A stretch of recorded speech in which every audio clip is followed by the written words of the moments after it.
Yang saya hormati Bapak Rahmat Hertawan, CEO Generasi Juara, Bapak Ibu Tutor Admin PKBM Generasi Juara, baik online maupun offline yang hadir di sini maupun yang masih dalam perjalanan untuk bisa hadir ke sini.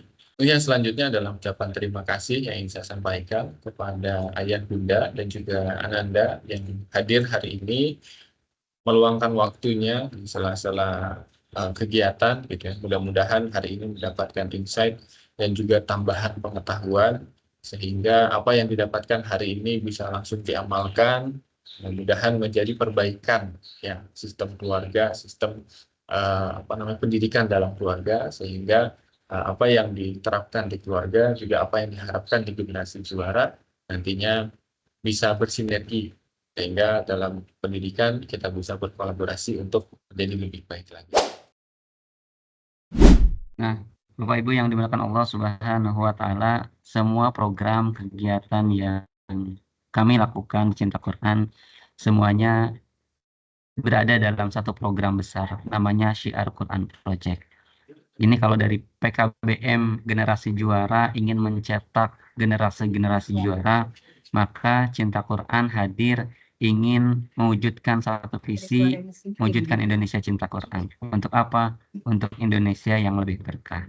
Oleh karena itu, melalui program ini, kami bukan hanya ingin membebaskan buta aksara Quran, tapi kita ingin juga mencetak dai-dai Quran.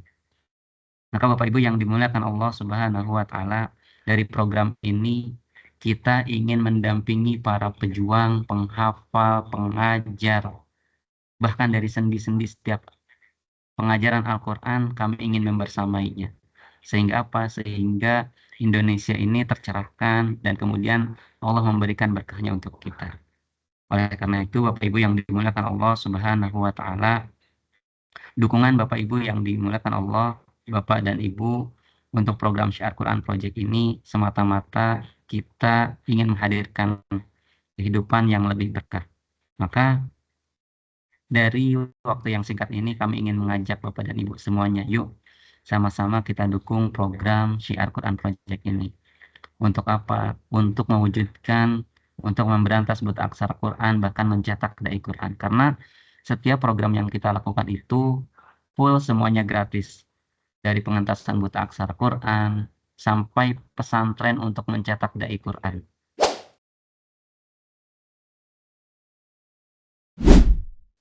Baik, bismillahirrahmanirrahim. Assalamualaikum warahmatullahi wabarakatuh. Waalaikumsalam Alhamdulillahirabbil alamin. Wassalatu wassalamu ala asrafil anbiya'i wal mursalin wal imamil muttaqin wa ala alihi wa sahbihi wa man da'a bida'watil Islam wa tazama bi tariqatihi wa tarassama khutah wa ja'ala lakidatan islamiyatan asasan li fikratih wal ahkama syar'iyatan miqyasan li a'malihi wa masdaran li ahkamih. Asyhadu an la ilaha illallah wa asyhadu anna Muhammadan abduhu wa rasuluhu la nabiyya ba'dah. Faqala Allah Ta'ala fi Qur'anil azim wa huwa asdaqul qailin ya ayyuhalladzina amanu stajibu lillahi walir rasul idza da'akum lima yuhyikum. Wa qala innallaha la yughayyiru ma biqaumin hatta yughayyiru ma bi anfusihim. Alhamdulillah, subhanallah, wa la ilaha illallah, Allahu akbar. Allahumma arhamna bil Qur'an, amin ya rabbal alamin. Peserta seluruh yang hadir hari ini, Masya Allah, dan seluruh panitia dari generasi juara ya, Masya Allah, luar biasa. Mudah-mudahan Allah Subhanahu wa Ta'ala memberkahi setiap langkah, memberikan kesehatan yang sempurna, dan sedang dimanapun berada, saya doakan Allah lindungi senantiasa dalam perlindungan Allah yang sempurna. Mudah-mudahan anak-anak keluarganya sakinah, mawaddah, warahmah, dan kita semuanya wafat husnul khatimah menghadap Allah dan bertetangga di jannah firdaus a'la. Amin ya rabbal alamin. Jamaah yang dirahmati Allah, tidak lupa bersalawat kita dan salam kepada baginda Nabi tercinta, Nabi kita Muhammad sallallahu alaihi wasallam. Mudah-mudahan kita dan keluarga dan orang-orang yang kita cinta kelak akan mendapatkan syafaatnya di saat harta, tahta, kuasa tidak lagi mampu menjadi penolong kita. Tema kita banget-banget menarik dan banget-banget penting. Serumah tapi tak sejiwa. Ustadz, kenapa sih ada tema ini? Karena ternyata banyak rumah hanya berkumpulnya raga, tidak ada jiwa. Ada rumah hanya berkumpul raga, hanya berkumpul fisik. Suami ada, tapi kayak nggak ada. Istri ada. Punya istri mas? Punya. Mana? Nggak tahu gitu. Jadi ini rumahnya hanya ada raga, nggak ada jiwa. Bapak Ibu punya anak? Punya gitu ya. Mana anaknya? Lagi di mana dia sekarang? Di mana ya, Mah? Si kakak di mana ya? Si adik di mana ya? Nggak tahu ya. Nah, inilah namanya rumah tangga serumah tapi nggak sejiwa ya.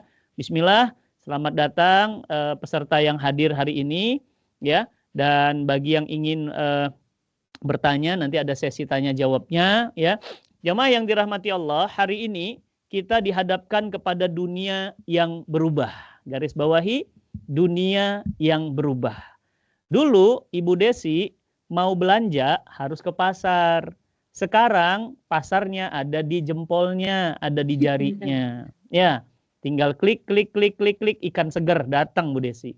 Ya, sayur seger datang. Nggak usah ke pasar Bu, males, capek. Ya, ikannya seger. Tinggal cari aja ikan gembung seger Bu. Ya. Nah, ikan kakap seger, ayam potong, ayam kampung potong langsung datang, ya. Dulu ya, Bu Putri itu dulu kalau mau nyari ojek harus ke pangkalan ojek. Sekarang ojek yang datang ke depan rumah, ya. Dulu ya, Mas Fadilah Mursyid, dulu kalau mau nonton ya, semua tontonan televisi. Nggak bisa komen, nggak bisa like, nggak bisa share, ya nonton aja udah. Apa yang diterima berita terima aja telan bulat-bulat. Sekarang setiap orang punya TV masing-masing. Saya punya YouTube namanya Cinta Quran TV. Ada yang punya Yuk Ngaji ID. Ada yang punya Global TV. Ada yang punya macam-macam. Orang sekarang semua punya TV masing-masing. Ya. Generasi juara juga bisa, generasi juara TV punya bisa, ya buka aja akun YouTube-nya, buat aja akun baru bisa, ya. Dunia sudah berubah. Dulu kita pakai handphone Nokia Symbian, bisa video call? Enggak. Bisa chatting kirim gambar? Enggak. Belum. Ya kan? Bisa searching ya belanjaan yang bisa dimasukin ke keranjang? Belum ada. Iya, jadi apa yang terjadi? Zaman berubah, Bu.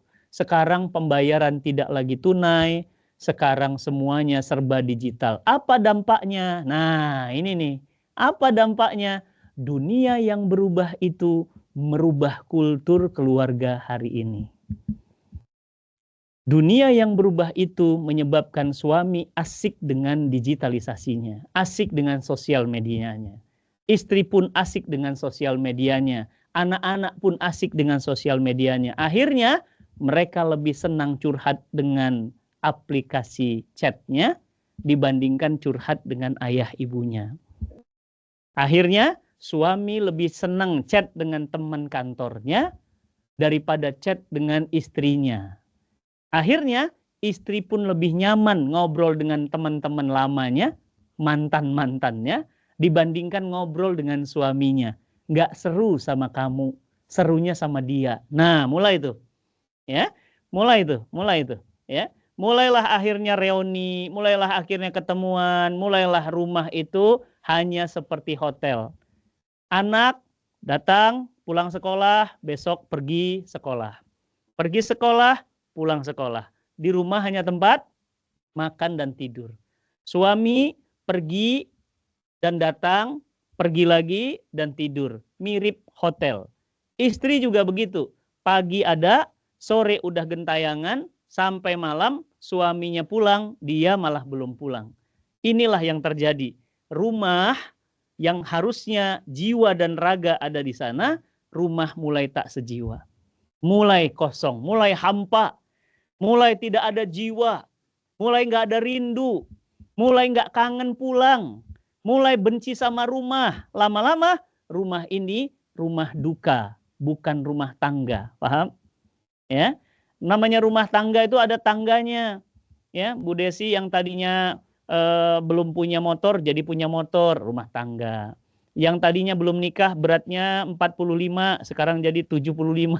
Itu rumah tangga ya Bu Putri ya. Nah, berarti kalau rumah tangga itu berarti orangnya naik, levelnya naik ya. Nah, suami yang tadinya menikah badannya kurus kering gitu ya. Ketika menikah, wah perutnya jadi one pack. Itu namanya rumah tangga. Tapi kalau rumah sudah banyak air mata, rumah sudah banyak duka, ini namanya rumah duka, bukan rumah tangga. Mulailah suami nggak suka ngobrol sama istri, mulai pukul-pukul.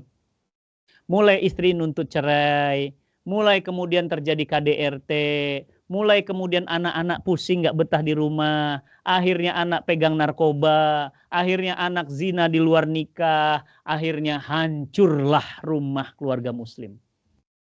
Jadi apa penyebab rumah tak sejiwa? Satu, penyebabnya adalah faktor eksternal. Eksternal faktor. Apa contohnya? Globalisasi, digitalisasi.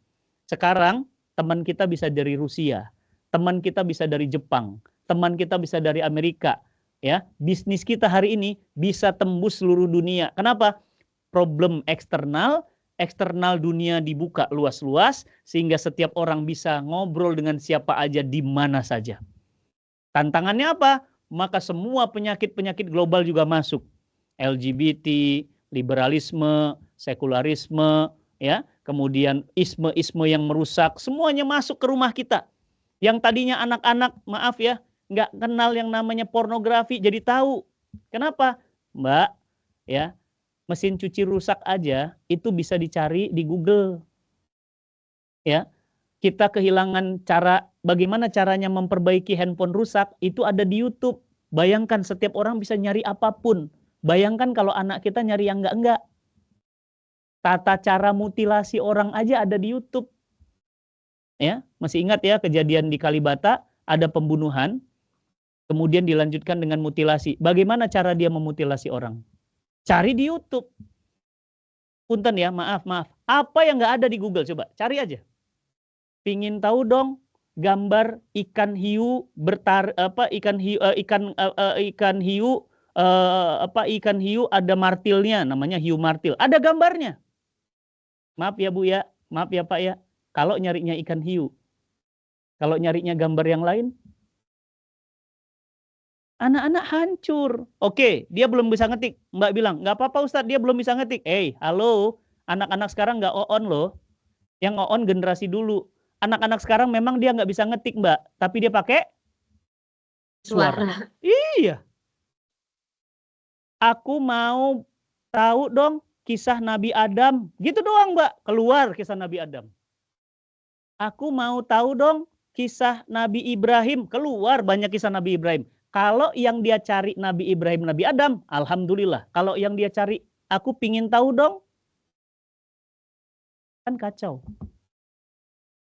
Jadi makanya sekarang tantangan eksternal kita nggak main-main. Eksternal faktor itu ya globalisasi, digitalisasi, liberalisasi. Bayangkan masuk ke rumah kita. Bayangkan itu. Jadi seperti air bah yang menyerang rumah kita dari faktor eksternal. Berarti apa? Yang tadinya kita tercela jadi biasa. Kita bilang, nak jangan pacaran ya. Pacaran itu haram. Pacaran itu perbuatan setan. Pacaran itu mendekati zina. Dulu. Sekarang orang anggap pacaran itu biasa. Kenapa? Ya tiap hari dia nonton. Bencong. Ya Mbak Desi mungkin ngelihat waria gitu. Zaman dulu jijik gitu ya. Bu Rosa ngelihat waria zaman dulu jijik gitu. Tapi sering ditayangkan waria itu lucu. Waria itu juga manusia biasa. Waria itu tidak pernah bisa menerima tidak bisa menolak takdir. Ini kan takdir dari Tuhan. Terus diputar-putar, terus diputar-putar. Apa kata Adolf Hitler? Kejahatan yang sering dipertontonkan akan jadi kebaikan. Akhirnya apa?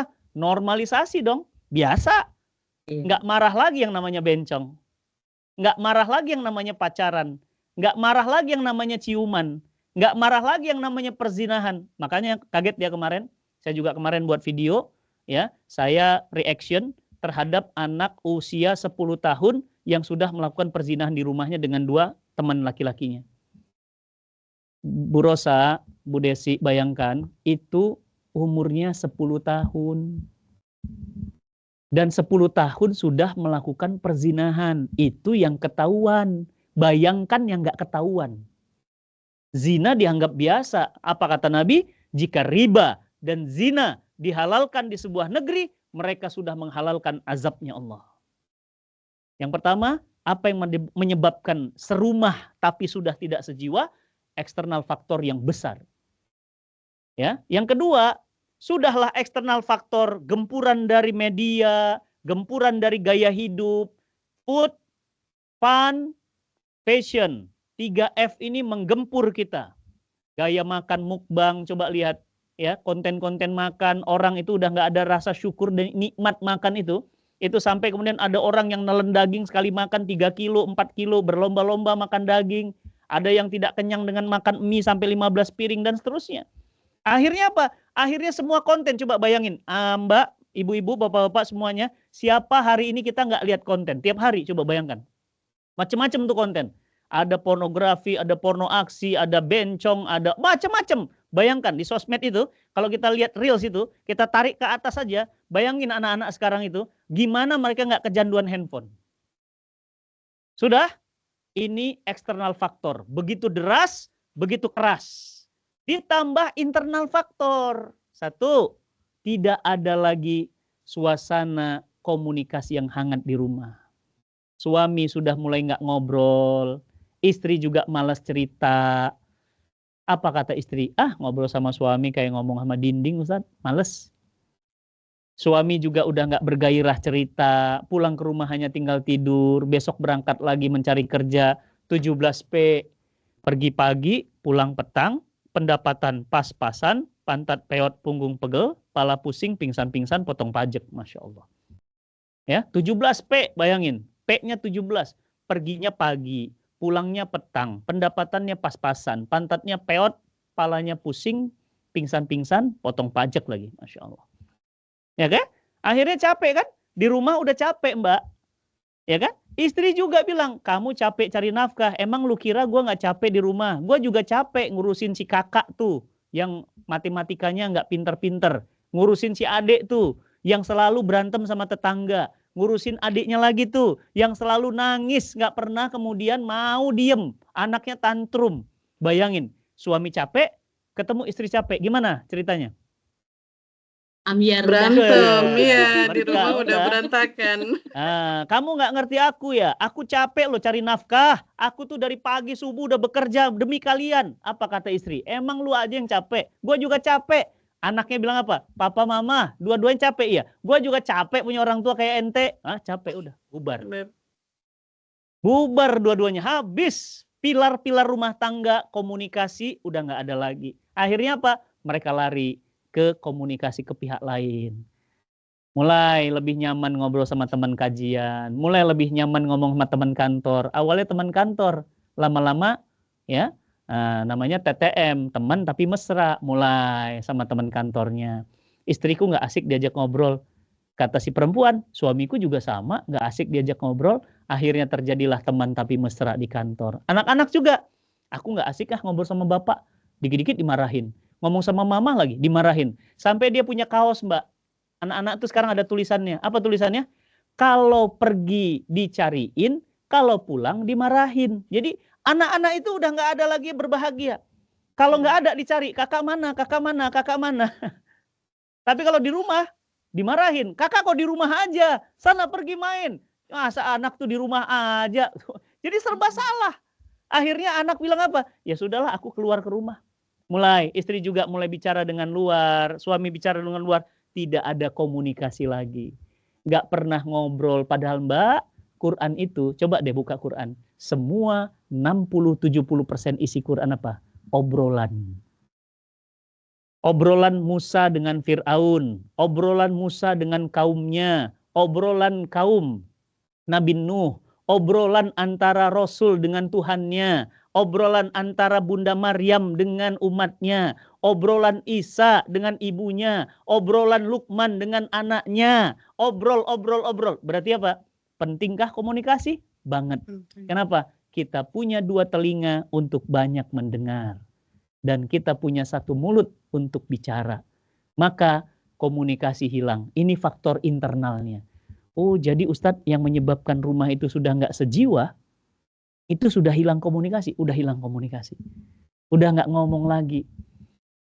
Mbak, pernah ngerasa lagi lagi berantem sama suami, nggak ngobrol itu enak nggak?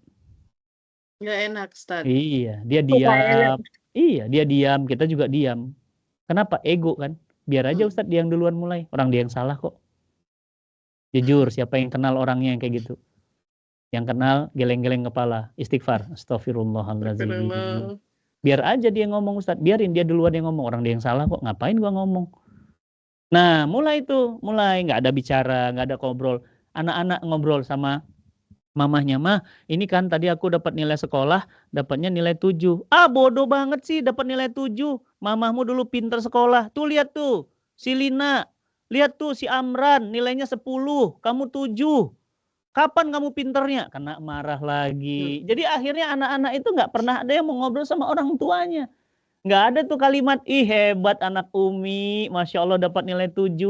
Ini kayaknya jadi anak hebat nih, ngalahin Umi dulu. Umi malah dulu dapat nilainya 5, gitu kan. Ah, anak Umi dapat nilai 7, keren dong. Nggak ada apresiasi. Nggak ada apresiasi. Akhirnya jadilah rumah yang tak dirindukan. Bukan surga yang tak dirindukan aja sekarang filmnya ya. Rumah Tapi juga, ada iya, apa? Ustadz. Rumah yang tak dirindukan. Rumah nggak rindu sama rumah. Mbak, coba deh, Bu, Bapak, teman-teman semuanya. Kalau kita udah nggak rindu sama rumah, terus kita kemana? Makanya banyak orang hobi di luar rumah kan? Itu di depan sini nih. Ini kompleks saya di Bogor ya, namanya Bantarjati. Di depan itu dari jam sore sampai jam 3 malam, itu anak-anak muda pada ngopi. Saya nggak tahu itu ngobrol apa. Itu modal kopinya cuma segelas. Tapi ngobrolnya sampai pagi. Saya bingung apa yang mereka obrolin ya. Coba deh teman-teman, Bapak Ibu, coba deh. Kadang-kadang kita perlu ngobrol yang nggak perlu. Kita perlu ngobrol yang nggak perlu. Coba deh, anak-anak ngobrol sampai seharian tuh, anak-anak SMA, SMP. Saya bingung tuh anak SMP, itu cewek loh. Jam 2, jam 3 masih gentayangan. Pertanyaan saya, itu bapaknya nggak nyariin apa ya? Bapaknya Pertanyaan ikut saya kali lagi. Ustadz di sana. Iya, coba deh ke mall itu. Mereka tuh ngobrol penting atau ngobrol nggak penting kira-kira? Nggak penting. Karena kalau ngobrol penting nggak lama. Ya nggak? Misalnya Bu Putri misalnya mau ke meeting majelis taklim gitu kan. Ya udah habis meeting pulang kan. Tapi karena ngobrolnya nggak penting, ya dibahaslah sendal nggak nyambung sama jilbab, dibahaslah warna bajunya nggak matching sama kerudung, dibahaslah akhirnya suami orang yang nikah lagi, dibahaslah akhirnya anak orang yang kemudian maaf nggak pinter-pinter, nggak ada yang penting obrolan. Nah kadang-kadang obrolan nggak penting di rumah itu dianggap apa sama orang tua? Kamu ngomong apa sih? Nggak penting banget. Nah itu. Mas, aku mau curhat. Curhat apa? Jadi gini. Ah, nggak penting banget. Lah, nggak boleh begitu. 2 kuping, ingat. Fungsinya banyak mendengar daripada banyak ngomong. Dengerin. Bu Desi ngobrol, didengerin sama Ustadz Fatih Karim. Seneng nggak? Senang dong ya, Bu Desi. Coba Bu Desi ngobrol apa silahkan. Ngobrol aja, apalagi perempuan ya. Dia punya 70.000 kata per hari, bayangin. Tadi kita didengerin Ustadz juga. Ngomong aja gitu kan. Makanya Twitter itu paling gede itu perempuan. Karena ngomel terus. Thread juga perempuan. Instagram juga paling banyak perempuan. Follower saya 70% perempuan. Kenapa? Karena suka ngobrol.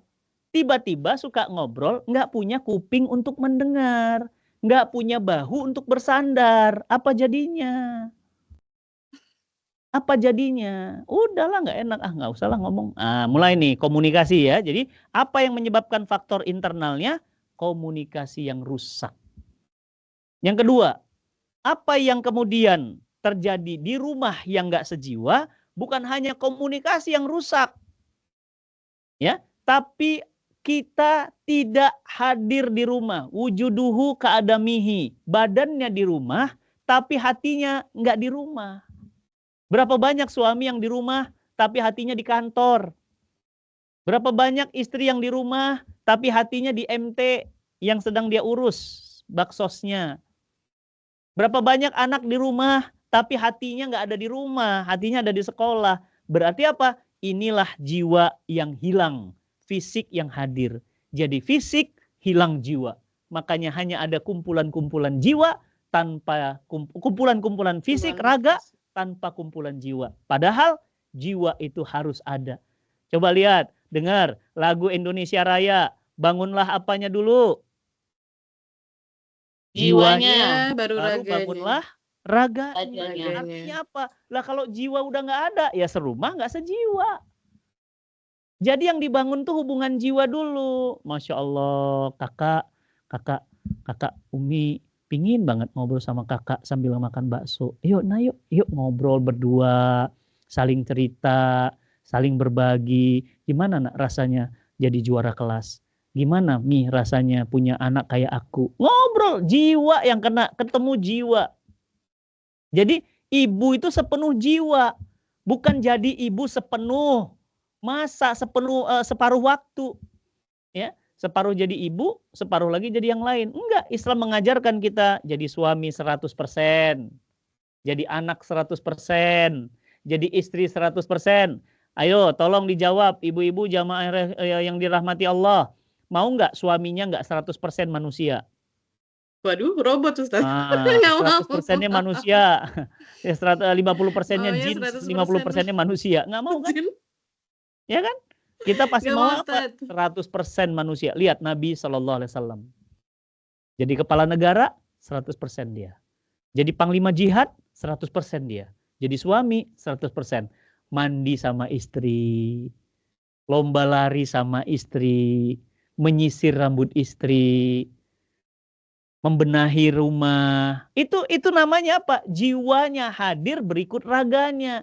Jadi kalau di rumah sudah tidak ada komunikasi, sudah tidak ada fisik yang hadir di rumah, tidak ada jiwa, maka rumah ini akan hancur karena rumah ini sudah tidak sejiwa. Yang ketiga, di internal faktor. Tadi eksternal udah jelas. Nah, ini sekarang internalnya. Tidak ada komunikasi. Yang kedua, tidak ada jiwa di rumah, adanya cuma raga doang. Yang ketiga, apa yang menyebabkan serumah tapi sudah tidak lagi sejiwa, itu adalah ketika rumah itu tidak punya cita-cita, tidak punya visi. Ini rumah mau kemana? Nggak jelas tujuannya, Bu Putri. Sekarang saya tanya deh sama Bu Putri sama Bu Desi. Saya pengen tanya, mau nggak naik pesawat saya traktir bisnis kelas? Mau Ustaz. Mau banget. Mau ya? Iya, tapi pilotnya nggak jelas tujuannya. Ya, jangan. Nah, coba. Ngambang di udara aja Coba nanti. kan serem. Ngambang di udara. Iya nggak? Walaupun naik bisnis kelas, katanya itu first class, katanya itu platinum class, tapi ini pesawat kagak jelas mau kemana. Serem nggak? Serem Ustaz. Serem. Banget. Pesawat nggak jelas tujuannya aja ngeri. Apalagi rumah nggak jelas tujuannya. Astagfirullahaladzim. Allah, istighfar semua yang hadir. Astagfirullah. Astagfirullah. Siapa yang memperjelas tujuannya itu? Suami, bapak. Rumah ini mau kemana? Ayo buka Quran. Quran surat Az-Zukhruf. Teman-teman semua yang di dalam, ya. Bagus banget kalau videonya diaktifkan ya. Biar kita menghargai guru juga ya.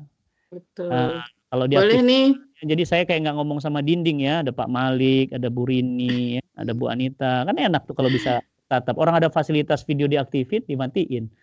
Ya, Iya, jangan-jangan nggak ada orangnya di situ. Makanya saya kayak ngomong sama dinding. Nah, makasih. Boleh ya, yang hadir tolong Iya, dinyalakan Masya Allah. kameranya. Ya, diaktifkan aja. Oke. Tadi Az-Zukhruf. Oke, Az-Zukhruf 70. Oke, silakan. Buka Az-Zukhruf 70. Udkhulul jannah. Masuklah ke dalam surga. Antum wa azwajukum tuhbarun. Masuklah ke dalam surga. Kamu dan istrimu juga anak-anakmu dibahagiakan. Betul? Az-Zukhruf surah Betul. ke-43 ayat ke-70. Udkhulul jannah. Masuklah ke dalam surga. Antum wa azwajukum tuhbarun. Masuklah ke dalam surga, kamu dan anak istrimu dibahagiakan. Apa artinya? Tujuan rumah tangga kita jelas. Suami, istri, anak-anak, keluarga, sekeluarga, sesurga. Karena tujuannya surga, maka semua elemen yang ada di rumah, semuanya matanya sama, cara pandangnya sama. Teman-teman, coba jawab. Kalau kita mau ke Lampung, tapi kita naik bis ke Surabaya, nyambung nggak? Beda arah, Ustadz. Beda arah, tujuannya ke Lampung, bisnya Surabaya, nggak nyambung. Pingin masuk surga, tapi perbuatannya kayak ahlu neraka. Nyambung nggak? Nggak nyambung. Tidak Makanya nyambung. berarti apa? Yang ketiga, internal faktor yang membuat rumah tangga itu tak sejiwa lagi, rumah ini tak jelas mau kemana. Terima kasih semua sudah mengaktifkan video. Wah, seru banget ngelihatnya tuh, Masya Allah. Ya, kan rame tuh. Nah, jadi bisa kenalan ya. Ada Aisyah, ada Pak Najmi, ada Bu Lubna, ya Masya Allah. Ada Bu Nazifah, ada Bu Dian, ada Masya Allah. Ya. Nah, jadi jamaah yang dirahmati Allah, ya. Jadi di sini jelas bahwa apa? Visi rumah tangga ini mau kemana aja jelas. Coba deh, ya Bu Desi. Naik taksi Bu, stop taksi. Taksinya berhenti. Taksinya nanya apa? Mau kemana? Mau kok. Kemana Bu? Terus Iya. Ibu bilang apa? Terserah. Itu kalau lagi galau kayaknya itu. Wah. Ustadz. Kenal ya kata Oh, pernah terserah ya. berarti. Mau makan apa? Terserah gitu ya. Terserah. Mau jalan kemana? Terserah gitu ya. Mau masuk surga apa neraka? Terserah gitu. Astagfirullahaladzim. Ya Allah, Iya kan? jelek. Nah, jadi ini mau ke surga apa mau ke neraka? Terserah, nggak jelas. Ini namanya rumah tangga apa? Rumah tangga terserah. Penting nggak visi? Penting.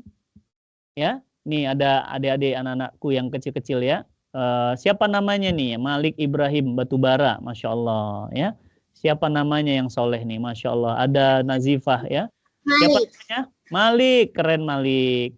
Malik mau jadi apa nak? Jadi tentara. Tuh, jadi Masya tentara, Allah. keren. Yang satu adiknya siapa namanya? Ini abang siapa? Ini abangnya. Abangnya. Azam. Azam mau jadi apa nak? Ilmuwan. Tuh, jelas kan? Sama insinyur. Tuh, jelas. Itu Keren, orang keren. tuanya keren. Kenapa? Anaknya jelas.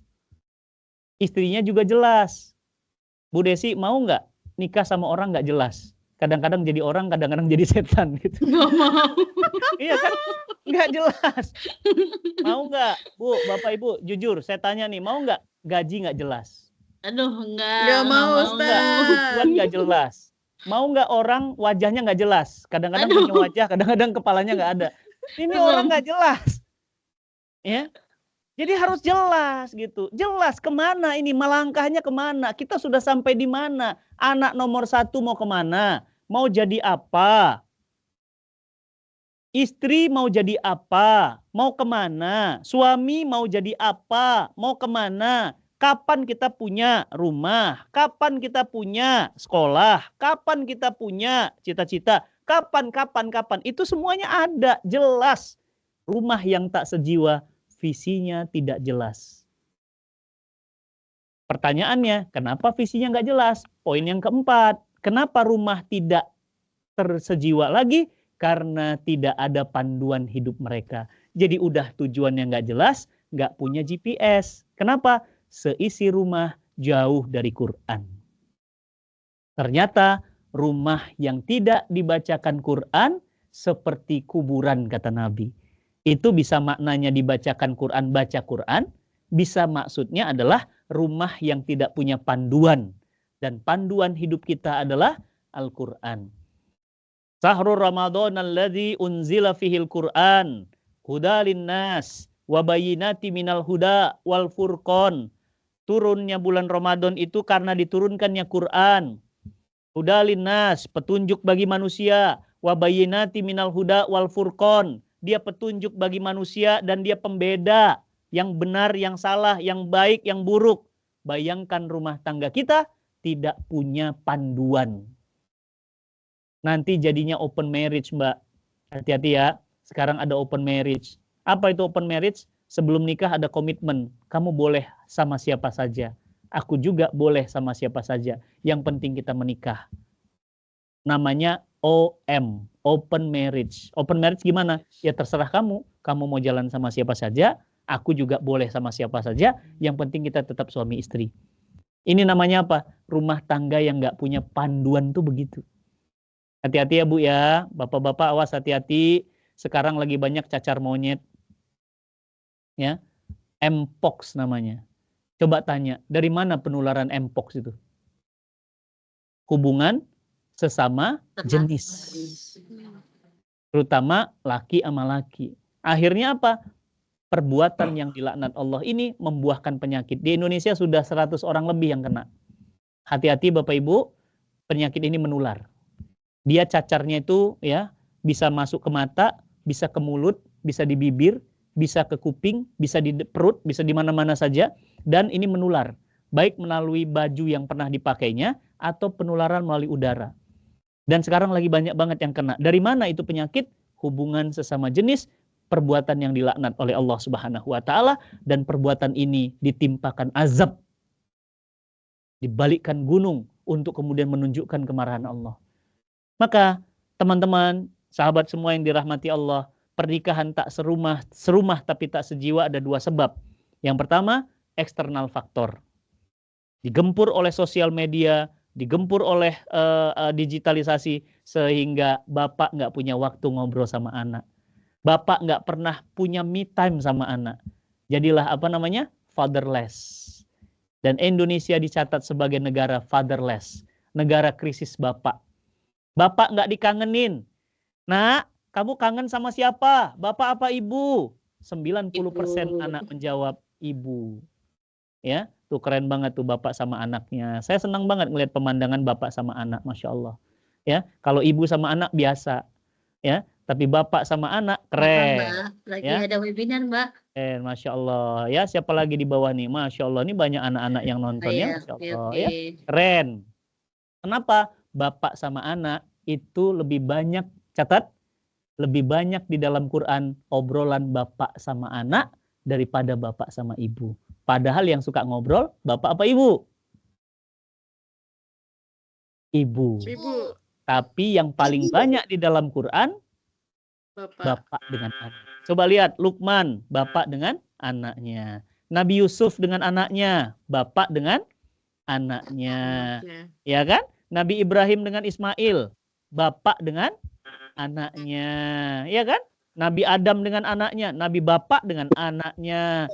Nuh dengan anaknya, bapak dengan anaknya. Sayang sekali hari ini bapak nggak dekat sama anaknya. Ya, maka faktor internal apa tadi? Komunikasi. Yang kedua, ada fisik, tidak ada jiwa. Faktor yang ketiga tadi apa? Tidak jelas tujuan hidupnya. Arah hidupnya itu nggak jelas. Yang keempat apa? Mereka tidak punya panduan dalam hidupnya. Maka inilah yang menyebabkan rumah ini sudah tak sejiwa lagi. Rumah ini sudah petaka. Bahkan semua orang berebut untuk meninggalkan rumahnya. Rumah bukan sesuatu yang indah. Rumah itu ternyata sibuk ditata dengan fisik. Cat sana, cat sini, renovasi sana, renovasi sini, minimalis, kurang minimalis, tinggi atap, kurang tinggi. Mereka salah. Yang mereka bangun adalah raga, fisik.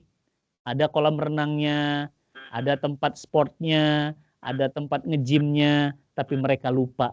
Rumah tangga itu yang dibangun adalah jiwa, bukan sekedar raga. Maka beruntunglah orang-orang yang disucikan jiwanya. Apa kata Nabi? Apa kata Quran? Qad aflaha man zakaha wa qad khaba man dasaha. Beruntunglah mereka yang mensucikan jiwanya, merugilah mereka yang mengotori jiwanya. Berarti orang ini sekarang banyak sehat fisiknya, Bu Desi. Sehat fisiknya, nih orang banyak sehat fisiknya, tapi joget-joget di depan kamera. Ya, tapi orang kemudian maaf nggak pakai baju depan kamera. Ini orang fisiknya sehat? Sehat. Apanya yang sakit? Jiwanya. Jiwanya sakit. Tuh kemarin ada anak SD bundir. Kemarin ada anak ya, kemudian melakukan hubungan suami istri. Kemarin ada anak murtad. Kemarin pertanyaan saya, apakah fisiknya sehat? Sehat. Sehat. Apanya yang sakit, Bu? Jiwanya. Jiwanya yang Jiwanya sakit, sakit. Ustadz. Berarti sakit jiwa dong Ustadz. Iya memang sakit jiwa. Tahukah kita kemarin ada ibu menghabisi nyawa anaknya sendiri? Tahukah kita ada kemarin suami yang memutilasi istrinya? Tahukah kita apa pelajarannya? Berarti bukan hanya sehat raga, tapi sehat jiwa. Maka sucikan jiwa dengan dekat dengan Al-Quran, dekat dengan Allah, perbanyak ketaatan kepada Allah. Insya Allah rumah tangga kita tak lagi rusak, rumah tangga kita akan rumah yang serumah dan sejiwa. Mudah-mudahan dua faktor ini membangun kita, membuat kita sehingga kita bisa membangun komunikasi yang baik, bisa hadir di rumah sepenuh jiwa, dan bisa membangun hubungan yang jelas mau kemana, dan panduan hidup juga jelas kemana. Panduannya pakai apa? Pakai syariat Allah, maka kemudian rumah tangga kita serasa surga yang dipercepat di dunia. Ini yang ingin saya sampaikan pada pertemuan kali ini. Silahkan kita buka sesi tanya jawab. Jazakumullah khairan. Walafu minkum. Assalamualaikum warahmatullahi wabarakatuh. Ustadz nih. Izin saya bacakan pertanyaan pertama ya. Assalamualaikum Ustadz, mau tanya, katanya ujian dan red flag itu berbeda. Bagaimana kita mendefinisikan pasangan red flag itu? Apakah sebagai cobaan semata-mata dari Allah atau bagaimana? Lalu apa titik klimaks serumah tapi tak sejiwa berhubungan dengan didikan dan masa depan anak? Atau bagaimana ketika surga bukan lagi sebagai visi, bahkan tidak dipercaya lagi? Ini pertanyaan dari bunda atau ayah yang bernama Purina. Boleh, Ustadz. Red flag ini istilah baru. Ya, Iya. cowok red flag gitu ya. Anak-anak red flag gitu ya. Ini sebenarnya anak-anak yang maaf problematik sebenarnya gitu ya. Nah, jadi apakah ujian dengan red flag itu berbeda? Kalau red flag itu memang by design. Emang dianya berkasus, emang dianya bermasalah. Kalau ujian itu datangnya di luar kuasa kita, di luar kehendak kita, di luar maunya kita.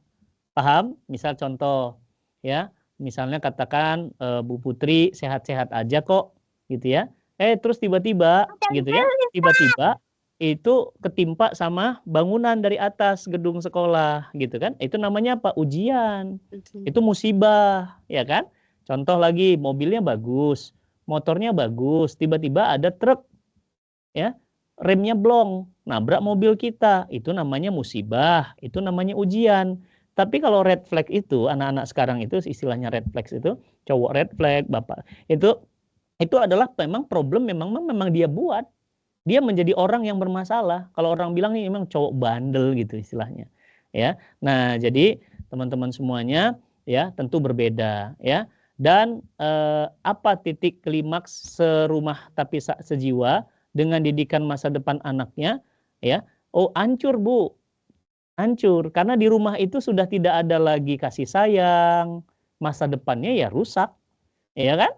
Anak-anak sudah tidak pernah dipeluk lagi sama anaknya, sama suaminya, sehingga mereka tidak mendapatkan kehangatan.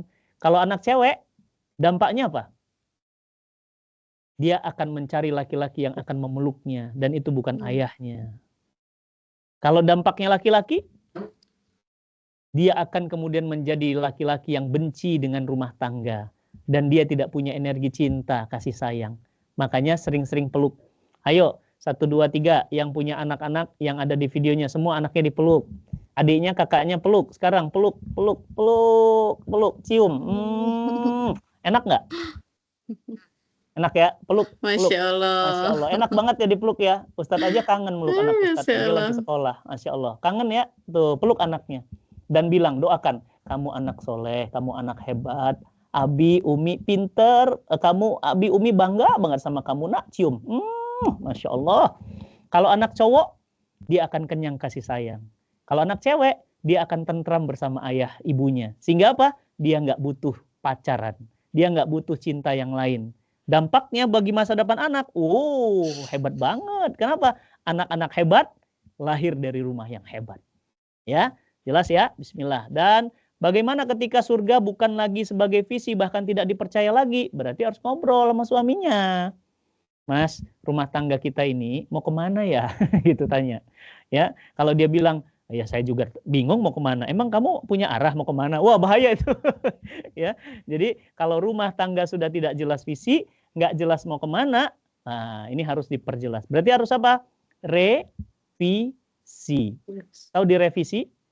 Bukan dirubah, diedit, diobrolin. Mas, kita itu mau cari materi. Apakah rumah tangga kita itu tujuannya kaya? Kalau udah kaya terus mau apa? Kalau rumahnya udah gede terus mau apa? Kalau mobilnya udah 7 terus mau apa? Ya, nah jadi rumah itu harus punya visi, tujuan yang jelas. Mau kemana nih rumah? Ya, oke, baik. Silahkan pertanyaan yang lainnya, mangga.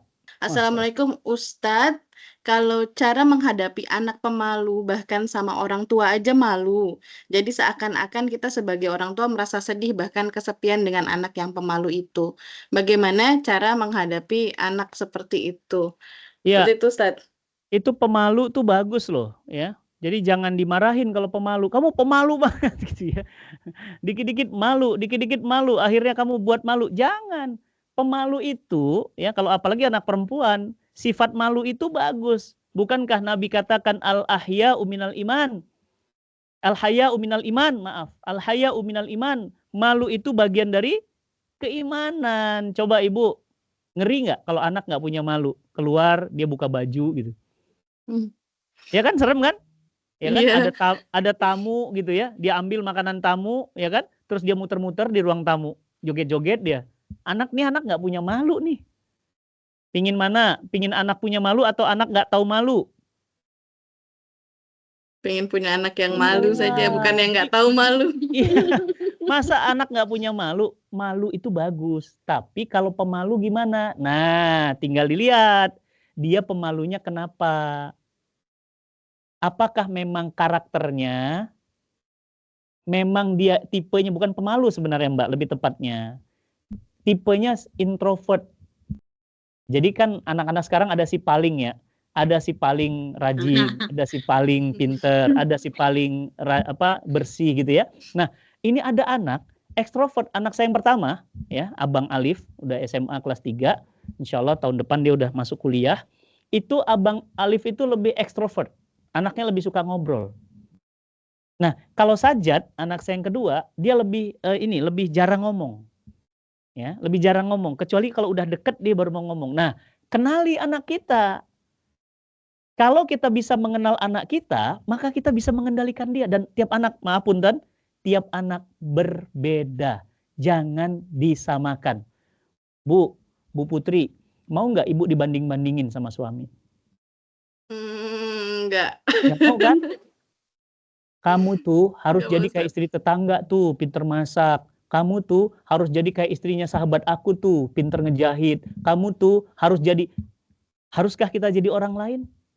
Tidak. Jangan. Saya jawab gini Ustaz, ya udah sama dia aja. Nah, Gitu kan salahnya gitu sama. Ya udah lu sama dia aja gitu kan. Mbak, anak saya nomor 1 itu nggak pinter matematika. Mirip kayak bapaknya. Tapi ibunya nomor 1 juara matematika. Kalkulus matematika nilainya A. Ummu Sajat, istri saya, nanti kapan-kapan boleh diundang juga. Ummu Sajat itu IPK-nya 3,95. 3,95 gimana tuh Mbak kalau kuliah? Dan itu IPB ya. Ada yang anak IPB di sini silahkan cobain kuliah di IPB. Dapat 2,7 aja stres. Ya. Istri saya 3,95. Bayangin tuh. Tapi apa? Kami nggak marah dengan anak kami yang maaf nggak pinter matematika. Tahu nggak? Barusan anak saya juara 1 public speaking yang diadakan se-Indonesia SMP dan SMA. Masya Allah. Kenapa Mbak begitu? Karena potensinya jagonya dibicara, jagonya di organisasi. Dia sekarang ketua OSIS. Jadi IPB udah terima seleksi, dia lulus masuk IPB nanti nggak pakai tes. Kenapa? Karena dari jalur OSIS-nya. Oke, sekarang saya tanya Bapak Ibu semuanya, ini hutan. Ada perlombaan berenang. Siapa yang paling menang kalau lomba berenang? Apakah harimau? Apakah burung? Ataukah ikan? Ikan. Ikan. Kenapa? Karena memang ikan Hidupnya dia di jagonya situ. renang. Paham? Paham. Apakah burung harus jadi ikan? Tidak. Apakah harimau harus jadi ikan? Tidak. Enggak. Setiap anak punya Punya Punya bakatnya potensi masing-masing, sendiri. karakter potensinya masing-masing. Jangan disama-samain. Bapak aja deh, bapak-bapak yang suka banding-bandingin ya. Kan ada lagunya ya, Ojo dibanding-banding ke. Ya. Bapak aja deh dibanding-bandingin, mau nggak? Ya, Pak, jadi dong kayak Ustadz Fatih Karim gitu. Apa kata bapaknya? Lu aja nikah sama dia. Dibalik gitu. Kayak suami tetangga ya Bu Boleh. Desi ya. Dibanding-bandingin dan dibanding-bandingan tuh nggak enak. Ya kan? Banget. Kita adalah kita. Oke, sekarang saya tanya. Ada lomba memanjat pohon. Apakah ikan menang? Tidak. Siapa yang jago? Monyet. Pinter Malik. Masya Allah. Ada lomba yang larinya paling cepat. Apakah ikan menang? Enggak. Kalah. Kalah. Kenapa, nak? Karena ikan kan buayanya di dalam air. Nah, karena ikan jagonya di air. Jadi apa artinya? Jangan dipaksa ikan jadi cetah. Jangan dipaksa ikan jadi harimau. Ikan tetap ikan. Setiap anak itu hebat. Setiap anak itu juara. Ayo, semuanya lihat jempolnya. Semua lihat jempolnya. Lihat sidik jarinya. Jempol. Lihat jempolnya. Punya jempol? Punya. Punya. Ada yang nggak punya jempol? Nggak ada. Oke, lihat anaknya. Punya jempol semua? Oke. Apakah sidik jari kita sama? Beda. Tidak, berbeda. Kakak adik? Beda. Suami istri? Beda. Walaupun kembar? Beda juga. Beda. Apa pelajarannya? Pelajarannya setiap orang spesial. Masya Allah. Ustadz, berarti kalau sidik jari setiap orang satu, sekarang ada manusia itu ada 6 miliar manusia. Berarti ada 6 miliar Potensi yang Potensi. sidik jari. Tuh, pinter anak-anak tuh, Masya Allah. Ada Masya 6 Allah. miliar sidik jari. Nah, sekarang Ustadz tanya, ada 6 miliar sidik jari. Berarti Allah hebat nggak nyiptain 6 miliar sidik jari? Hebat. Hebat, keren banget. Bayangin, setiap orang punya sidik jarinya masing-masing. Berbeda. Terus kita mau nyamain gitu. Ya nggak bisa. Ya, tim saya ada 200 orang. Ada yang jago videographer. Ada yang jago konten kreator. Ada yang jago nge-host. Ada yang jago cari duit. Bagaimana Umar bin Khattab dikasih duit? Nggak cocok. Umar cocoknya dikasih pedang. Bagaimana Abdurrahman bin Auf dikasih pedang? Nggak cocok. Abdurrahman bin Auf cocoknya dikasih uang. Ya. Berikan anak sesuai dengan potensinya masing-masing. Jadi jangan suka mengatakan, ini anak pemalu banget sih. Nggak cerdas nih anak nih. Ini pasti anak ketinggalan. Jangan. Di balik kepemalunya itu, ya, itu ada potensi besar pasti. Cuma bapak ibunya belum ungkap aja. Udah pernah tahu? Ada namanya Putri Aryani. Coba cari Instagramnya, Putri Aryani. Ya, siapa dia? Penyanyi ya, anak Ustadz ya. Penyanyi hebat, juara Got Talent, suaranya bagus banget. Padahal Putri Aryani tidak memiliki Tidak mata, melihat. tunanetra. Tapi dia juara dunia. Bapak Ibu, coba buka Instagramnya masing-masing, cari Sam'an Quran. Ya, itu adalah pesantren tahfiz tunanetra yang sedang saya bangun di Bandung. Ya, namanya Sam'an, ya, Sam'an Quran. Jadi saman aja ya, nggak pakai ain. Saman Quran. Ya, nah lihat itu. Lihat di situ ada orang buta hafal Quran 30 juz. Ada orang tunanetra hafal Quran 30 juz. Ada orang pakai Quran Braille hafal 30 juz. Apa pelajarannya? Pelajarannya adalah jangan kira orang yang matanya tidak ada, dia tidak punya daya dan upaya. Allah Maha Kuasa. Meskipun tunanetra, dia Allah berikan anugerah yang luar biasa. Maka ayah bunda yang disayang Allah, coba sekarang 1, 2, 3. Siapa di sini yang hafal 30 juz? Saya masih belum, saya masih apa? Belum. Yang juz 30 mungkin bisa ya nak ya, juz 30 ya, An-Naba bisa ya. 30 juz, 114 surah hafal? Belum Ustadz. Nah, Bu Putri ya, Bu Desi nanti kapan-kapan undang santri saya ya, tunanetra. Suruh baca Quran, dia nggak ngeliat. Tapi hafal 30 juz 114 surah. Masya Allah. Satu Ya Allah. satu juz tuh tebalnya segini, Quran Braille, tebal. Tebal banget. 30 juz bawanya pakai pick up. Masya Allah. Tapi mereka hafal Banyak. Quran. Kita 30 juz bisa masuk kantong dong. Nggak hafal-hafal. Apakah kita harus buta dulu? Tidak. Iya kan? Tidak. Masa harus dikasih buta dulu baru hafal Quran? Jangan. Kemana mata kita? Jangan-jangan mata kita tidak dipakai untuk bersyukur. Jadi jangan batasi anak-anak kita. Jangan hakimi anak-anak kita. Karena dia diciptakan spesial. Jelas? Oke, silahkan pertanyaan berikutnya. Assalamualaikum Ustadz, izin bertanya. Ketika anak di usia SD kelas 5 atau 6 dibilang masih belum mandiri di rumah, kurang kesadaran terhadap kewajiban-kewajiban, karena itu timbul keinginan ibunya ingin memasukkan ke pesantren pas SMP. Tapi kontra dengan ayahnya. Jadi ada pro kontra di situ. Bagaimana menurut Ustadz? Apakah dimasukkan ke pesantren biar anak mandiri itu adalah solusi? Kalau dari sisi anaknya antara mau dan tidak dikirim ke Ya. pesantren. Oh, ini mungkin Bagus anaknya ya. Bagus pertanyaannya nih, bagus Iya. banget dan relate ya. Orang tua ini sekarang banyak dikit-dikit pesantren. Tahu nggak? Maaf ya.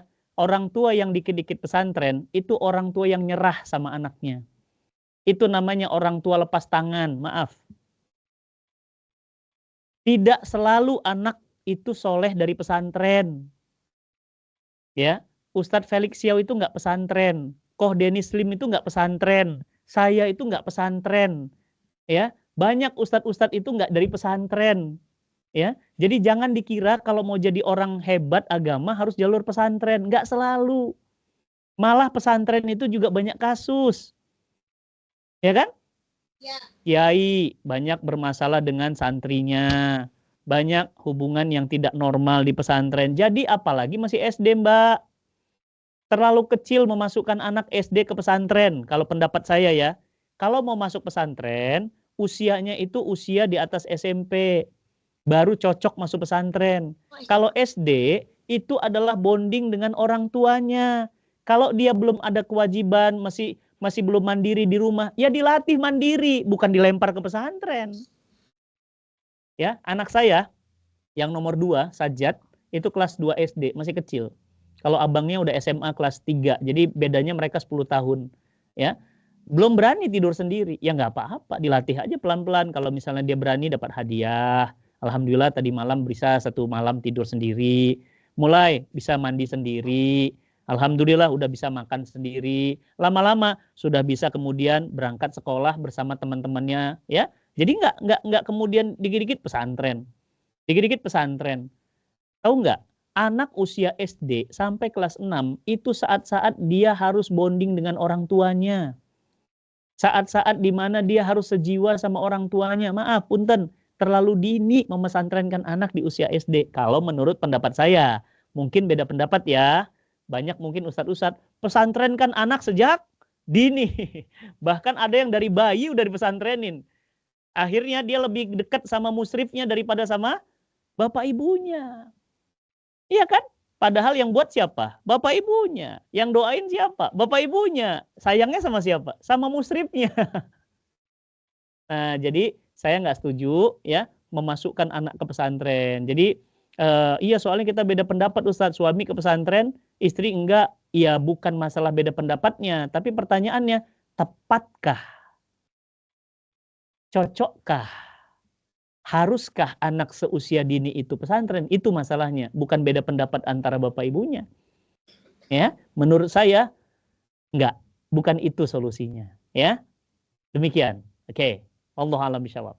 Masya Allah, jazakallah untuk jawabannya nih Ustadz. Nggih, Ustazah mau nanya nih Ustadz, anak saya umur 6,5 tahun. Kebetulan kami memilih homeschooling karena kami mau anak itu fokus sama hafalannya gitu Ustadz. Ya. Kebetulan ikut homeschooling di Generasi Juara. Bentar Abang. Bagus. Nah, terus akhirnya anak kami sekarang lagi proses mau ke 4 juz.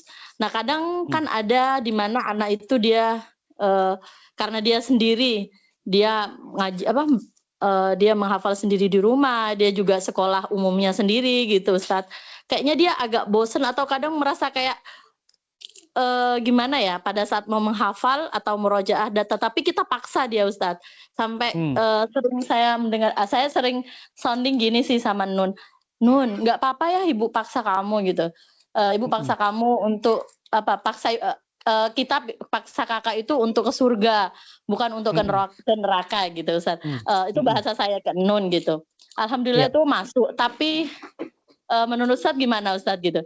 Tapi anaknya tuh kadang namanya anak tuh kadang mood suaranya atau suaranya ketika dia menghafal tuh kadang ya menggebu-gebu kadang, tapi kan ada dalam seminggu ada 2-3 kali ya yang memang harus saya paksa gitu Ustaz. Apalagi untuk murojaah rutinnya, karena kalau nggak di murojaah itu nanti kan ada kurang mungkin gitu, demi mungkinnya itu saya paksa gitu Ustaz.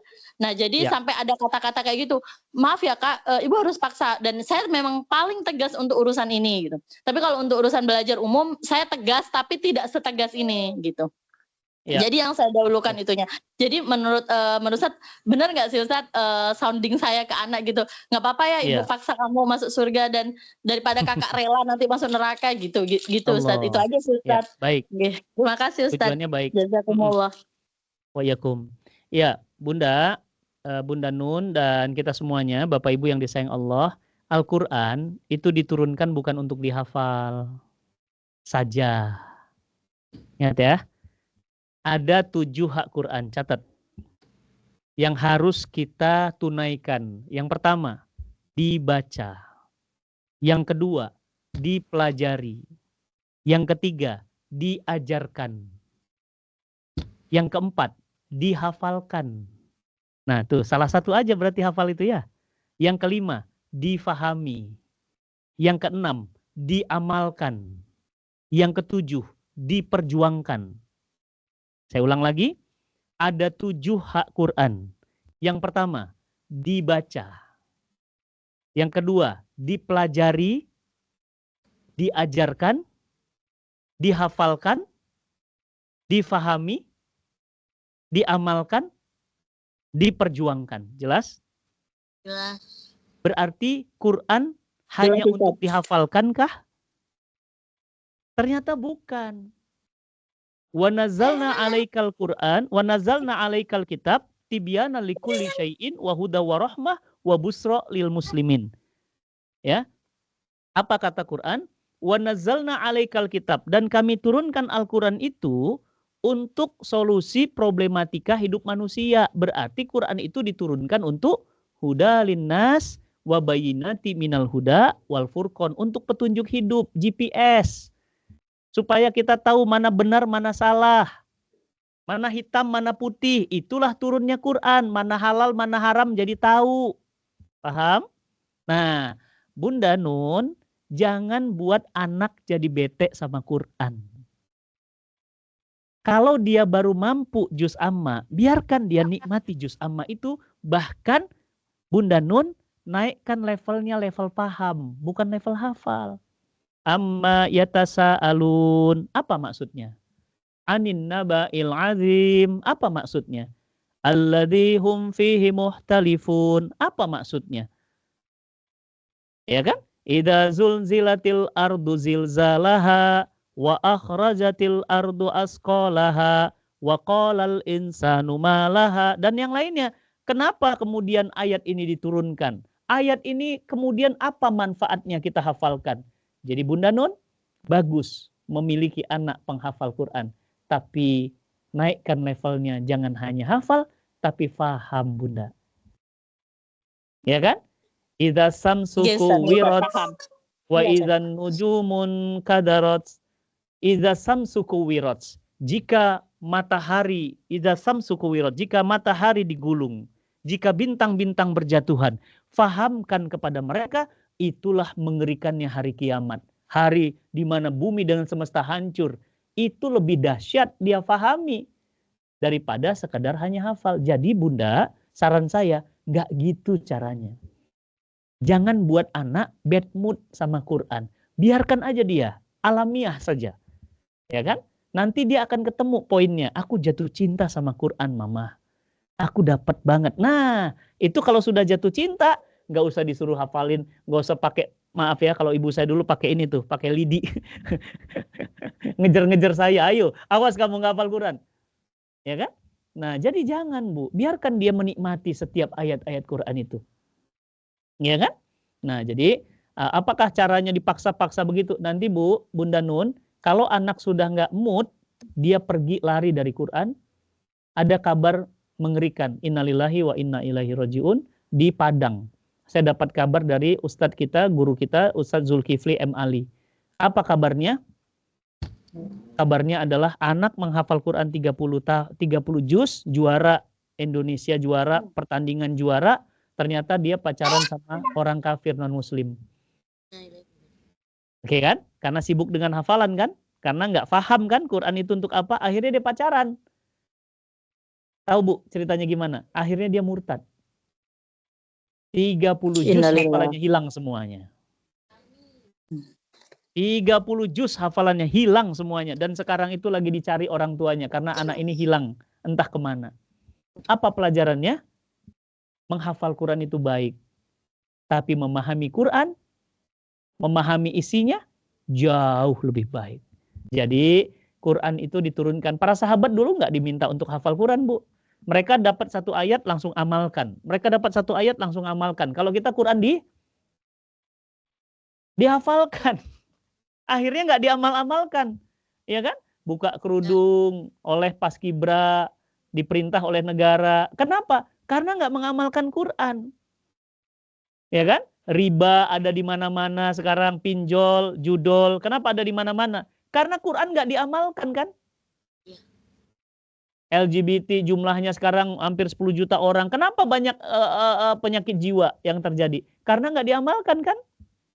Nah jadi Bunda Nun, selamat, Bunda udah keren, anaknya udah bagus hafal Quran, tapi jangan dibuat dia jadi bad mood. Jangan, biar dia alamiah aja. Ya. Dan jangan terlalu dikejar Bunda, karena tidak semua anak itu potensinya sama. Ada yang Bunda, dia itu suka hafalan. Ada anak itu kadang-kadang nggak pakai hafalan Bunda, pakainya cerita. Ya kan? Ada anak-anak nggak suka pakai cerita. Sukanya pakai apa? Pakai tulisan. Dia harus nulis dulu.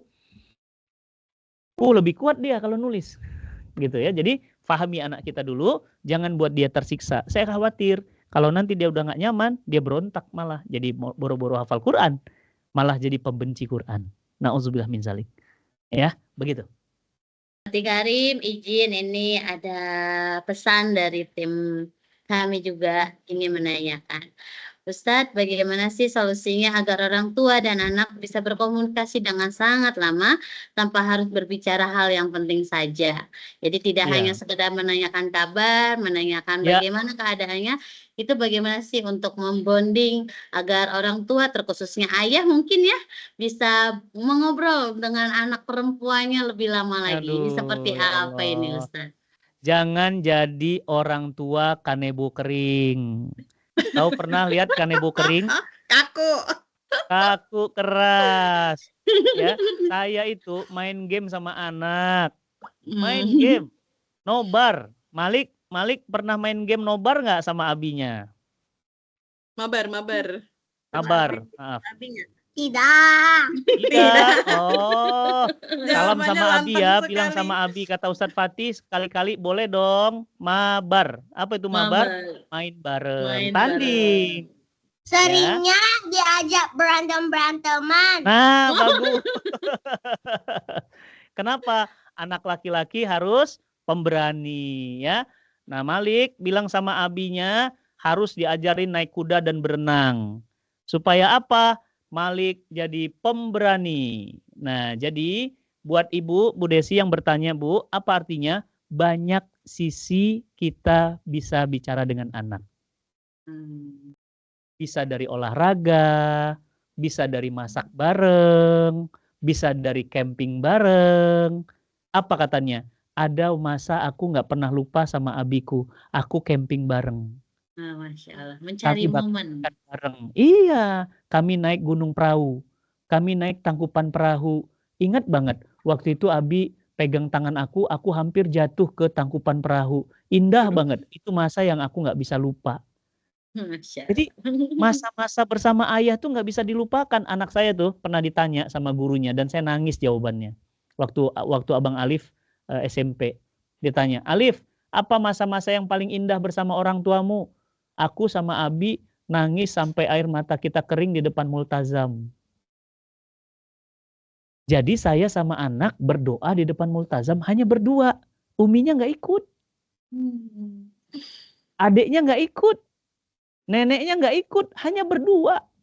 Bayangin, sekamar berdua, makan bersama, berdoa bersama, sholat bersama. Asik apa asik? Asik Masa banget. Masya Allah. Bikin momen ya Ustadz ya berarti ya, Ah, bikin buat momen kebersamaan. Iya, anak saya yang kecil ini sekarang lagi latihan ini kickboxing. Jadi kalau hari Minggu saya antar dia kickboxing. Kenapa? Anak laki, Mm-mm. gitu kan? Nah, diantar sama bapaknya, dijemput sama bapaknya. Nah, ada soto di sana, enak banget. Kita makan yuk. Makan berdua, ngobrol. Tadi gimana akhirnya di sekolah? Yang kawan abang itu, yang katanya kemarin lari dari sekolah. Iya Bi, gini. Cerita sambil makan soto bareng. Pulangnya gimana? Abang yang bawa motor ya, Abi di belakang. Aduh, indahnya. Masya Allah. Jadi jangan hanya ngobrol. Gimana? Udah makan? Rapot udah bagi? Berapa nilai matematika? Tegang banget, tegang. Kaku banget kayak Kanebo kanebo kering, please. Tolong. Berarti Ustadz, ini kan yang bertanya itu Anandanya. Berarti Anandanya sendiri harus menciptakan momen gimana ya Ustadz? Iya, kalau dia anaknya yang bertanya, bilang sama bapaknya, dia harus ngomong sama bapaknya, ayah, boleh nggak aku minta waktu? Wah, itu pasti terpukul ayah digituin. Terpukul. Nah, iya, besok pagi bisa nggak ya kita lari pagi bareng? Mak jelek bapaknya langsung ya Ustadz ya. Olahraga lari bareng tuh nggak pakai modal, cuma modal ingin itu mah. Udah modalnya ingin doang, udah pakai sepatu langsung lari berdua sama anak. Aku minta waktu deh, ayah. 15 menit aja kita berenang bareng. Itu momen keceriaan bersama ayahnya, dan ibunya senang nggak ngelihat anaknya jalan sama bapaknya? Wah, senang banget. Ya kan? Sepedaan bareng, boncengan bareng, ya kan? Ayah, minggu besok ayah libur nggak? Kita api unggun yuk. Seru banget itu ya. Jadi cari momen-momen bahagia bersama ayah dan anak-anaknya ya. Jadi jangan dibatasi dengan kekakuan pertanyaan. Udah mandi, udah makan. Mirip pertanyaan SOP, standar operasional prosedur. Kayak PNS ya, udah naik kelas. Janganlah ya, itu namanya kaku kayak kanebo kering. Buat momen dengan anak. Saya pernah indah banget, saya memori yang saya kenang sama Alif itu kita naik gondola berdua. Itu fotonya masih ada. Kita berdua jalan-jalan ke Ancol. Nggak ada yang ikut, cuma saya berdua aja sama anak saya. Orang aja bingung, Ustadz, Uminya nggak diajak? Enggak, ini lagi me time sama anak yang gede. Kadang-kadang saya berdua sama istri, anak-anak nggak ikut. Kadang-kadang saya dengan ibu saya, istri saya nggak ikut. Kadang-kadang saya dengan yang kecil, abangnya nggak ikut. Ada momen-momen kebersamaan yang cukup hanya berdua. Ya, jadi nggak akan ada yang ketiga kecuali Allah. Teman-teman semua yang disayang Allah, yuk bangun yuk hubungan jiwa dengan anak-anak kita. Insya Allah dampaknya apa Ustadz kalau hubungan jiwa? Semua yang kita minta anak kita akan menurutinya. Kenapa anak keras kepala? Kenapa anak bandel? Karena nggak ada hubungan jiwa yang kuat dengan orang tuanya. Bangun hubungan jiwa, connection before correction. Garis bawahi. Connection before correction. Bangun hubungan dulu, maka mereka akan ngikutin maunya kita. Kenapa anak nggak mau ngikutin orang tua? Karena nggak pernah ada hubungan yang kuat antara orang tua dengan anak. Mudah-mudahan pulang dari sini, rumah tangga kita serumah dan sejiwa, dan serumah dan sesurga, dan bertetangga dengan Nabi SAW, baginda Nabi kita tercinta. Walaupun Assalamualaikum warahmatullahi wabarakatuh. Waalaikumsalam warahmatullahi wabarakatuh. Masya Allah. Oh iya, saya mau kasih kuis. Oh, kuis tuh. Masya Allah. Yo. Boleh apa pertanyaannya? Tolong Ustadz ya, nih? yang bisa menjawab pertanyaan di kolom chat. Yang bisa menjawab pertanyaannya, Ustadz Siap-siap. Fatih mau ngasih namanya Madu Sukari. Aduh, Wah. enak banget nih Madu. Mau ikutan, Waduh, Mas? boleh kita ikutan Ustadz. Ayo, Ustadz silakan Fatih, apa siap-siap ya. kabar? Kita boleh Mau ikutan ya ikutan. Ustadz. Boleh, panitia juga boleh ikut. Yang Saya mau kedua, ikut, saya mau ikut. yang bisa menjawab Benar. pertanyaan, Ustadz Fatih mau ngasih fit me ala Nabi. Masya Allah. Nah, Siap-siap nih Ustadz. saya nih ya. ini dalamnya ada madu, zaitun, buah tin, kurma, habatus sauda, jahe, enak banget. Kalau sering Masya diminum, insya Allah sekeluarga sehat, jarang sakit. Ya, Masya Amin, Allah. amin. perhatiin Mbak ya Datu mau pertanyaannya. nyapa Iya, Ustadz boleh Fatih. Bu Ida. Siap-siap Monggo, tangannya ya. Ustadz, Baik. izin sebentar Ustadz, ada Bu Ida ini dari generasi juara dari ketua yayasan kami. Oke, Boleh Bu boleh. Ida. Silahkan. Ustadz Ada yang ingin Fatih, apa kabar? disampaikan? Mungkin Ustadz sudah lupa ya Ustadz dengan saya. Alhamdulillah Bu Yang Ida, ikut. Masya Allah. Apa kabar Bu? Alhamdulillah, yang ikut Family Camp tahun 2022 Ustadz. Di Bogor Alhamdulillah. waktu ada Kang Hari, Masya Wah, Allah. keren. Silaturahim Luar kembali, biasa. mudah-mudahan bisa Pembelajar bertemu ini. lagi. Ya, Masya Allah. Keren, mudah-mudahan berkenan hadir nanti kapan-kapan kalau kita ada acara, keren. Ustadz, Boleh Bu Ida. secara offline ya. Iya. Offline kurang enak ya, nggak bisa langsung ketemu ya. Bismillah ya. Iya. Kalau online Ustadz gak enak, offline enak Ustadz. Insya Allah Iya. boleh nanti kita main ke sana. Masya Allah. Terima kasih Ustadz telah Di berkenan mana ini mengisi sekolah juara acara. Bu? Kenapa? Di mana lokasinya? Depok 2 Tengah. Ya Allah deket dong, kan saya di Bogor, deket. Iya. Anak saya sering ketemu Ustadz sebetulnya. Dengan Sehat-sehat ya Bu putranya Ida. Ustadz. Semangat Iya. terus. Istiqomah, Masya Allah. Amin, amin, amin. Semoga ini ya apa yang materi yang diberikan Ustadz itu memperkuat kita semua ya. Amin. Tadi juga cukup tertohok gitu ya Ustadz. Izin menanggapi. Kalau Allah. biasanya kalau marahan katanya diem-diem ya Ustadz ya. Kalau Ya. ini enggak Ustadz. Kalau cewek biasanya kalau marah jadi ngomel itu gimana Ustadz? Kalau itu bawaan lahir itu. Dari Sabang sampai Merauke itu ya Betul, ngomelnya nggak Sabang sampai berhenti gitu ya. Jadi kayaknya kalau tadi saling diem-dieman kayaknya enggak gitu ya. Alhamdulillah, Masya Allah. Mudah-mudahan materinya ini makin membuat kita ingat lagi reminder ya, Iya. karena memang tentunya ketika kita berkeluarga gitu ya, berumah tangga, pinginnya adalah sampai ke surga ya Ustadz ya. Betul. Gitu. Serumah sekeluarga sesurga kita semuanya. Bismillah. Amin, amin, amin. Mohon maaf lahir batin Ustadz apabila pelayanan dari tim kami masih banyak kekurangan. Terima kasih juga kepada ayah bunda ya yang telah berkenan hadir. Mohon maaf tadi tidak bisa memberikan sambutan karena sedang Apa-apa. ada rapat dengan Maklum. Ustadz dengan orang yayasan. Demikian Maklum. Ustadz, monggo silakan dilanjut. Ya. Siap, 1, 2, 3. Tadi saya menjelaskan tentang bagaimana menjadi rumah itu serumah dan sejiwa. Salah satunya tadi agar bagaimana serumah itu punya tujuan yang jelas. Ya kan? Tujuan yang jelas itu tujuan rumah tangganya ya surga. Ya kan? Nah, kalau rumahnya tujuannya surga, berarti nggak mau dong masa anaknya masuk surga, ayahnya enggak. Masa anaknya masuk surga, istrinya enggak, ayahnya enggak, ya kan? Nah, pertanyaannya adalah, waduh udah pada pegang. Standby semua di keyboard nih. Sudah siap-siap ya, Masya Allah. Tadi kan Ustadz jelasin kan itu Quran surat Az-Zukhruf ya, Masya Allah. Itu Az-Zukhruf itu halaman dan juz keberapa ya? Ayo, 1, 2, 3. Quran surat Az-Zukhruf itu ya ayat ke-70 tadi halaman berapa, juz berapa? Aduh halamannya nih.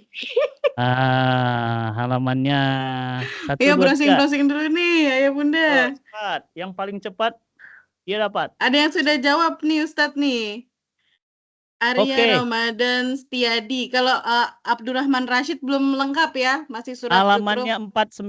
494 juz 25. Benar, Arya Ramadan Setiadi. Masya Allah, dapet nih. Yori. Ini ayah, bunda, atau siapa boleh ditampilkan ya? Boleh. Yang mana orangnya? Yang Pingin mana kenalan? nih orangnya Boleh. nih? Oh, bundanya nih, bundanya ya. Oh, bundanya. Masya Masya Allah, Arya. Bundanya Arya. Masya Allah, siap ya. Tolong Bunda, nama, alamat, nomor handphone, nitip ke panitia. Nanti panitia ngasih ke tim saya kirim besok. Oke. Nah, ini hadiah lebih besar lagi nih. Oke.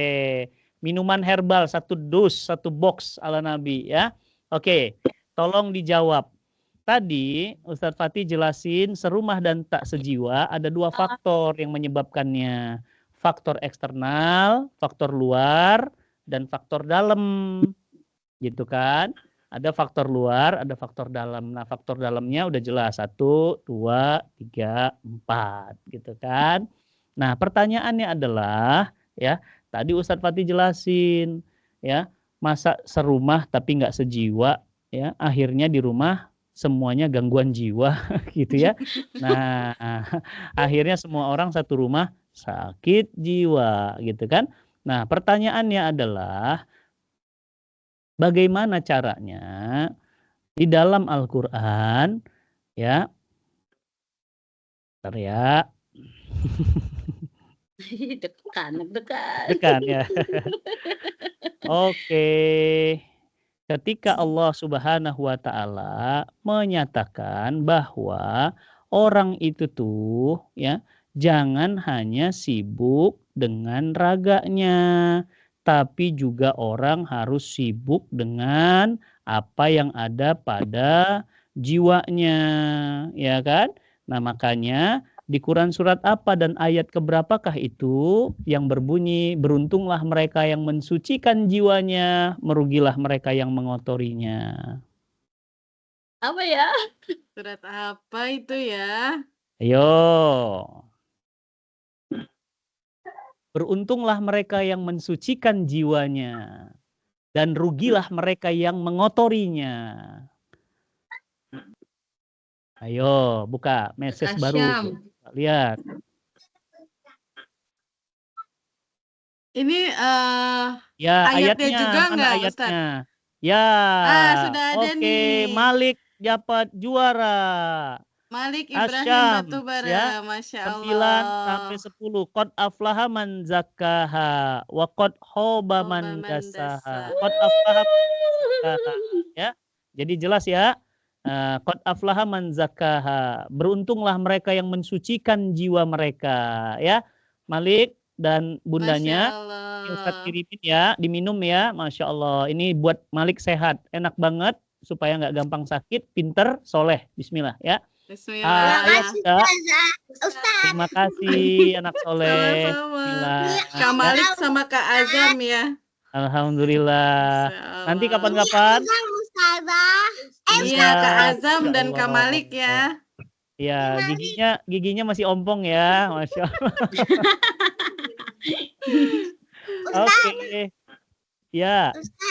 Ustadz gurunya Ustadz Felix kan? Tahu ya Ustadz Felix ya. Ya. Nonton videonya ya. Azam pernah ketemu pas bayi. Pas bayi. Masya Allah. Mudah-mudahan nanti ketemu kita ya nak sesurga semua ya yang hadir di sini ya. Amin. Masya Allah. Amin ya rabbal alamin. Tolong Bunda Malik nanti nama, alamat sama nomor handphonenya ke panitia. Panitia akan dikirimkan. Dan khusus hadiah saya buat Mbak Putri dan Mbak Desi, saya kirimkan juga hadiah 1 box untuk di kantor. Tadi tangan aku udah banyak kita sekantor. Itulah Itulah namanya rezeki, tidak disangka-sangka ya. Alhamdulillah ya Allah dapat. Ya, baik juga. itu dulu. Saya izin kebetulan ada tamu ya. Masya Allah, jazakumullah khairan. Assalamualaikum warahmatullahi wabarakatuh. Saya kembalikan lagi. Baik Ustadz, terima kasih. Untuk closing statement boleh Ustadz satu lagi Ustadz ya. Closing statementnya.